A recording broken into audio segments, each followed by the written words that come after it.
Selamat datang dan selamat mengikuti presentasi dari kelompok analisis kualitatif kation golongan 4 dengan anggota kelompok sebagai berikut.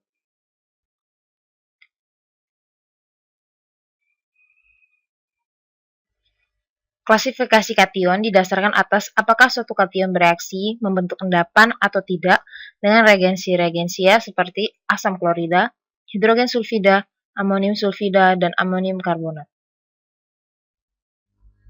Berikut ini adalah klasifikasi kation, di mana kation dibagi menjadi 5 kelompok. Namun yang menjadi fokus utama pada presentasi kali ini yaitu kation golongan 4.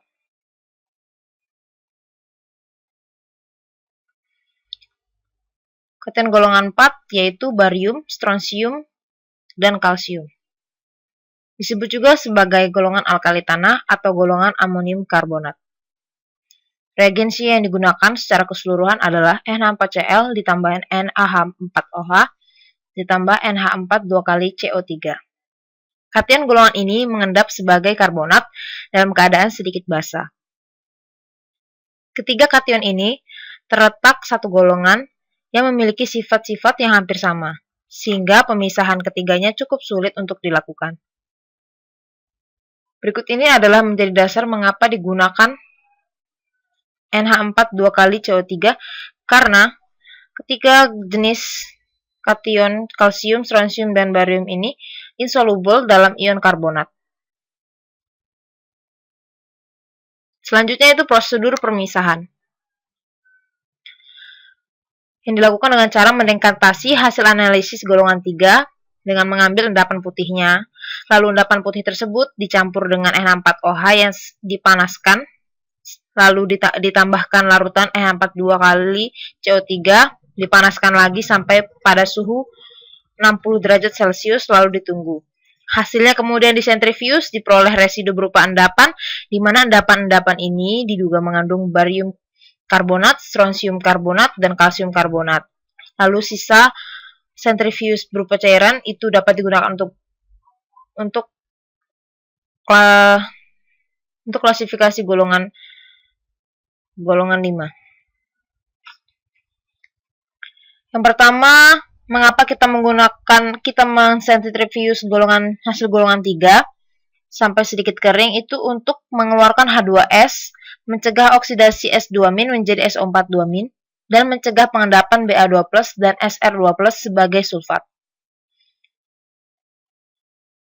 Mengapa tidak kalsium tidak ikut mengendap sebagai sulfat? Karena kalsium itu memiliki Ksp yang lebih tinggi sehingga membutuhkan SO4-2- berlebih untuk mengendap. Dengan kata lain, kalsium tidak perlu dikhawatirkan untuk mengendap sebagai sulfat. Yang kedua, mengapa kita harus menambahkan sejumlah NH4+ yang sangat sedikit? Karena NH4+ berlebih, jika berlebih akan mengurangi atau menurunkan konsentrasi karbonat. Berdasarkan prinsip kita ingin mendapatkan endapan berupa senyawa karbonat. Maka untuk penambahan NH4+ hanya sedikit karena mencegah penurunan konsentrasi ion karbonat. Lalu catatan bagi reaksi ini yaitu larutan harus dalam keadaan sedikit basah. Jika dalam keadaan asam, karbonat akan berubah menjadi HCO3- yang larut. Kembali lagi ke prinsip kita ingin mendapatkan endapan. Yang ketiga, mengapa kita menggunakan NH4Cl? NH4Cl berdasarkan efek ion senama akan menurunkan konsentrasi ion OH- dan konsentrasi ion CO3-2- sehingga dapat mencegah pengendapan Mg sebagai MgCO3. Yang kedua, digunakan NH4Cl ini untuk mengkoagulasi endapan. Lalu yang menjadi pertanyaan lagi yaitu mengapa kita menggunakan NH4OH? Yang pertama adalah karena NH4OH mengubah NH4HCO3 menjadi NH4 2 kali CO3. Yang kedua, mengubah amonium karbamat menjadi karbonat. NH4 CO2 NH2 ditambah H2O menjadi NH4 2 kali CO3.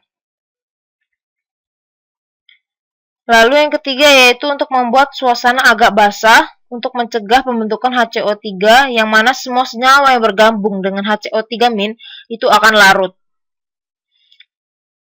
Yang kelima, mengapa dilakukan pemanasan sampai suhu 60 derajat Celcius bukannya ditidihkan? Karena satu, untuk mengubah HCO3- menjadi CO32-.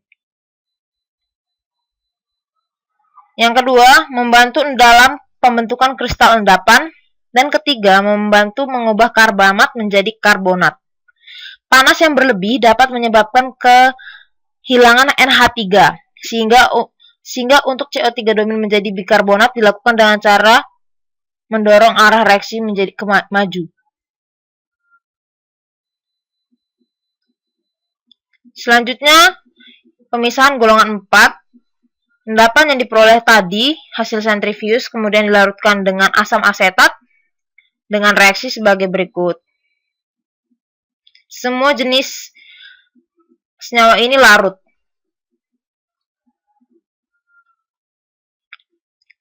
Selanjutnya yaitu uji barium.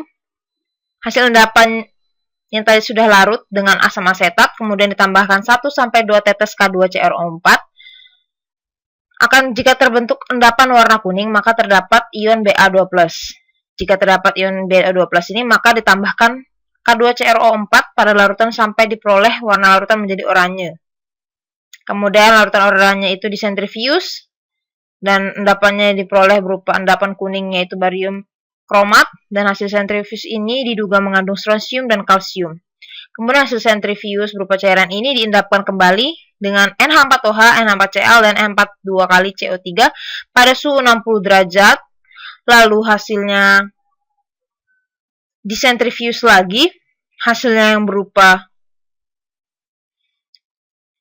yang tadi filtrat dari sentrifuge ini disentrifuge lagi menghasilkan residu berupa endapan putih yang dimana diduga mengandung strontium karbonat dan kalsium karbonat.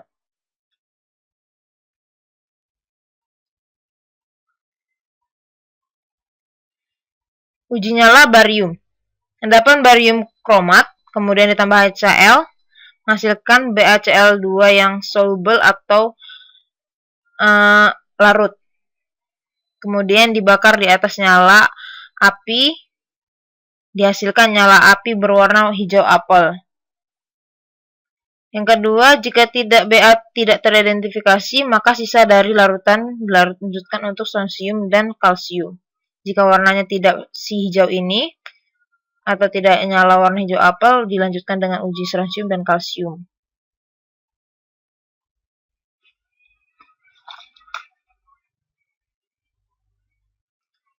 Yang menjadi pertanyaan yaitu mengapa kita menggunakan HCl atau HNO3 bukannya asam asetat? Jawabannya adalah karena keduanya yaitu HCl dan HNO3 adalah asam kuat yang mampu mengkonversi semua CrO4 ke Cr2O7- dan tidak akan ada endapan yang terbentuk. Selanjutnya yaitu identifikasi strontium dan kalsium. Residu yang larut dalam asam asetat tadi yang di awal telah dijelaskan, kemudian ditambahkan NH4 2 kali SO4, dipanaskan, lalu hasilnya disentrifuge lagi, dihasilkan filtrat berupa yang mengandung ion Sr2+, dan hasil sentrifuge berupa Ca2+. Jika endapannya sudah dilarutkan dalam asam asetat ditambah, ini adalah reaksinya. Setelah disentrifuge didapatkan endapan putih, berarti menunjukkan strontium. Lalu jika ionnya larutannya mengandung Ca2+ ditambah NH4 2 kali SO4, dia akan terbentuk garam ganda.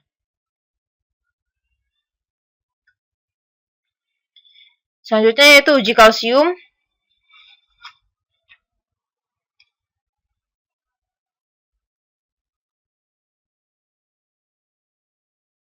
Larutan ditambah NH4OH ditambah amonium oksalat akan menghasilkan endapan putih kalsium oksalat. Berikut ini adalah reaksinya. Dan ini adalah warna endapan yang diperoleh. Dan jika larutan dilakukan dengan reagen yang berbeda, tadi menggunakan ini NH4OH dengan amonium oksalat. Dan jika larutan ini ditambahkan dengan NH4Cl dan potasium ferrocyanid, berikut ada reaksinya. Akan dihasilkan endapan kuning pucat. Jadi untuk menguji adanya kalsium dapat dilakukan dengan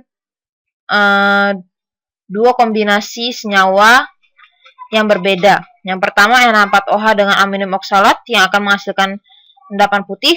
Yang kedua yaitu NH4Cl dengan potasium ferrocyanid menghasilkan endapan kuning pucat. Selanjutnya yaitu uji nyala. Untuk strontium, jika strontium sulfat dibakar di atas api akan menghasilkan strontium sulfida ditambah HCl yang kemudian dibakar akan menghasilkan nyala merah merekah seperti di gambar ini. Untuk uji kalsium oksalat yang tadi endapan warna putih ditambah HCl akan menghasilkan nyala merah bata berupa CaCl2. Seperti ini warna merah batanya. Terima kasih, itulah presentasi dari kelompok analisis kation golongan 4. Atas perhatiannya, saya ucapkan terima kasih.